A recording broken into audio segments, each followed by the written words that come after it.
Ayan si Biancy. Siyempre, dapat agad si Eds.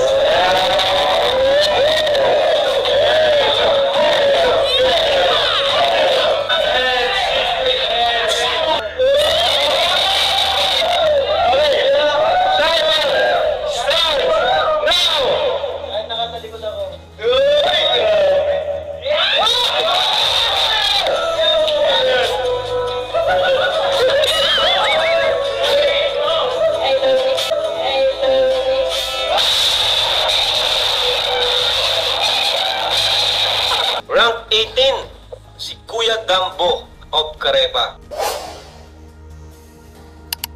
Oh my goodness, grabe! Edsy nagpakilig nga sa outing games ng Team Kalingap.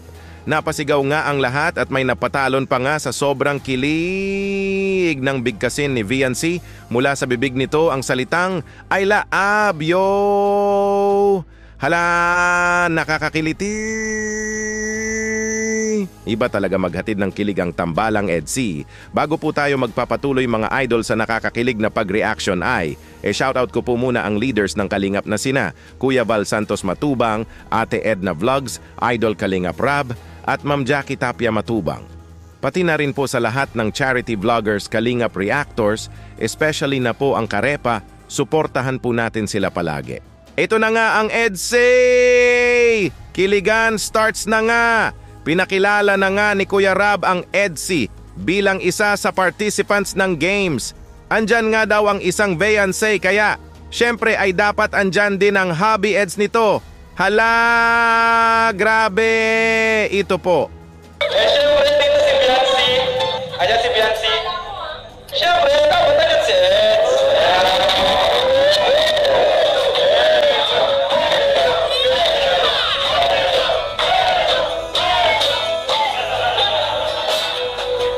Oh my goodness, nagsigawan nga ang lahat ng tawagin ni Kuya Rab ang isang papa. Eds!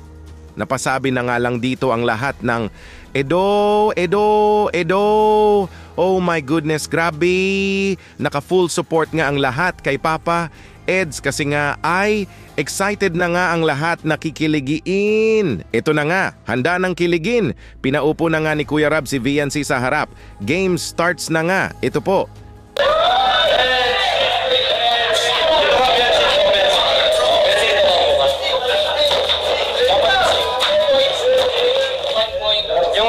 Ready na nga ang lahat?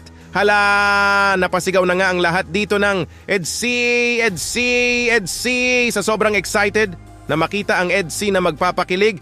Hala, grabe! Ito na nga, pumili na nga si Papa Eds na ipapahula sa wifey Veyansay niya. Oh my goodness, I love you! Hala, ito po. Ayan na lang tayo, tatlong ilang rounds lang, tatlong rounds lang.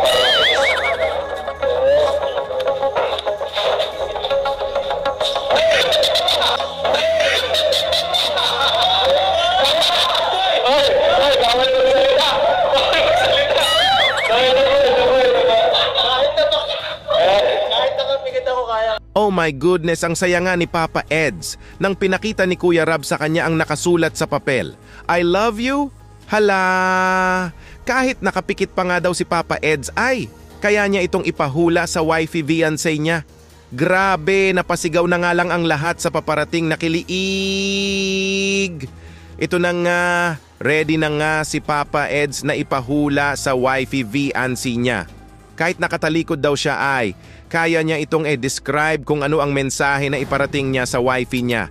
Hala, grabe! Mahulaan ba kaya ito ng wifey Veyansay niya inside 2 minutes? Ito po.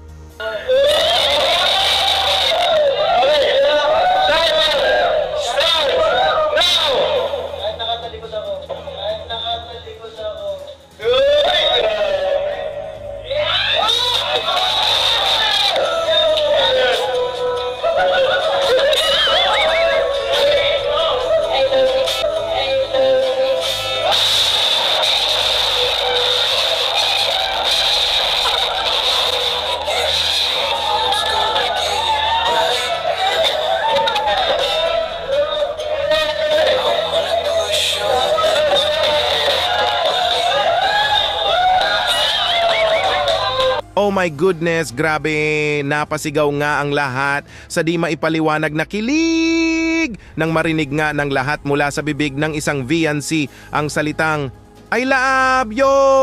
Ay, may napatalon nga sa sobrang kiliig. Pambihira, ibang klase talaga kayo magpakilig, Edsay. Kahit nakatalikod nga ang hobby eds niya dito ay, gets na nga ni Viancé ang mensahe ng hobby eds niya. Bago pa nga niya sabihin ang napakamatamis na I love you ay, napatawa pa nga siya muna. Hala, siguro kinikilig ang isang Viancé na sabihin ito. Kahit games lang ito, paniguradong galing sa puso ng isang Viancé ang pagkasabi niya ng I love yo sa hobby eds niya kahit laro lang ito. Pero malay po natin na, palagi na pala nila itong sinasabi sa isa't isa habang nagka-chat ang Edsy. Hala, pambihira, who knows, diba? At ito, it's Viancé's turn na nga. Workout nga ang salitang ipapahula niya sa hobby eds niya. Mahulaan ba kaya ito ng hobby niya? Ito po.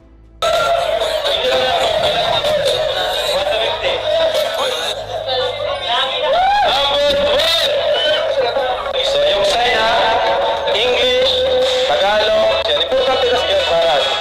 Okay. Timer starts now!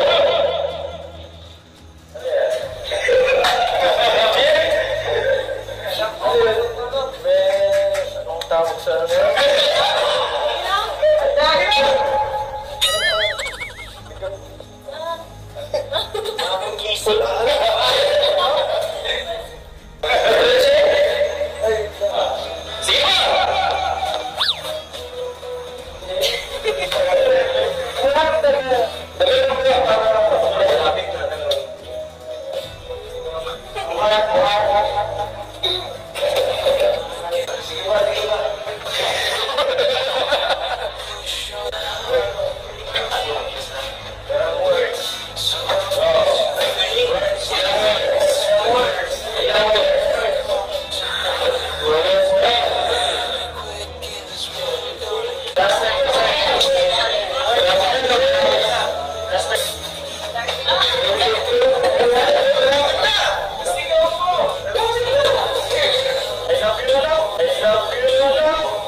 Oh my goodness, di nga ito nahulaan ni Papa Eds. Naubos nga ang 2 minutes. Sobrang malapit na nga niya itong mahulaan. Gym, tapos bagong gising daw. Naku po! Tapos stretching, buhat, weightlifting. Hala, nag-squat na nga dito ang wifey Viancé niya kaso nga, ay, di pa rin ito nahulaan ni Papa Eds. Sobrang lapit na nga daw sabi ni Viancé dito. Napatawa na nga lang ang lahat ng, may biglang nagsabi ng, I love you na lang daw ang sagot. Hala, pambihirang I love you talaga ito. Daming kiniliig talaga sa pa I love you ni Viancé sa hobby eds niya.